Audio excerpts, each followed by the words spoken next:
So at the end of the section we looked at in the last video, Locke does suggest that this process of the getting of property has a limit, and he thinks a natural limit. That is, there's a natural limit to how much human beings or an individual human being can own.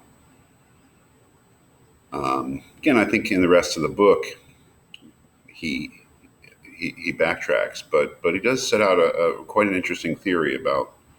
Of course, his fundamental theory about property is quite interesting. How we get property, but also a quite interesting theory of what the limits to property are. That is, the limits to how much one individual can own.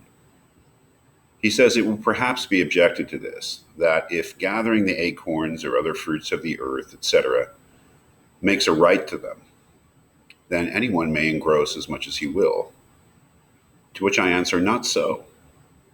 The same law of nature that does by this means give us property, does also bound that property too. God has given us all things richly. And that's a quote, I guess, from 1 Timothy, letter from the New Testament, I guess. God hath given us all things richly is the voice of reason, confirmed by inspiration. But how far has he given us to enjoy? That's the idea, right? That is that the idea is that God has given nature to human beings, but how far? Like, to what extent? To enjoy. That is, as much as we can actually enjoy, and that is profitably use. As much as anyone can make use of to any advantage of life before it spoils, so much he may, by his labor, fix a property in.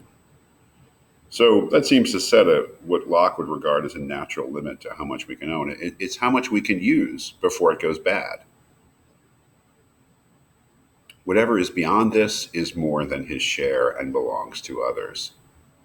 Nothing was made by God for man to spoil or destroy, and thus, considering the plenty of natural provisions there was a long time in the world, and the few spenders, and to how small a part of that provision the industry of one man could extend itself and engross, that is, to assimilate it to the prejudice of others, especially keeping within the bounds set by reason of what might serve for his use.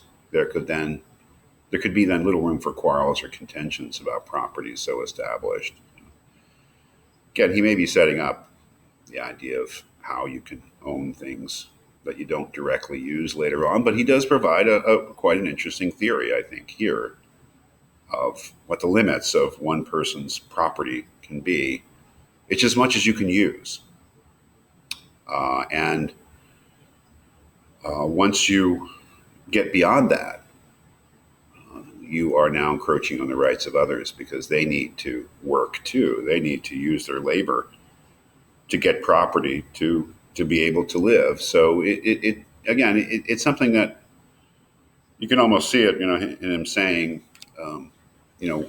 how much you can rightfully own as much as you can use before it spoils. And the thing about money is it never spoils. But but I think that right here is quite an interesting idea. That is that the idea was, in the sort of theological world that he lives in, human beings were created by God, and the earth was created for them, for their use, that there is a natural limit to property. It's what you can use, and when you can use before it spoils. So it wouldn't make any sense to gather up, 1,000 eggs for yourself, because it would go bad before you could use them, and that would be encroaching on the rights of others because you've taken away the eggs that they might have gathered with their labor. You've taken more than you can use. So it's quite an interesting theory of property, I think. And in this particular passage, a theory of the limits, the natural, he would say, limits of property.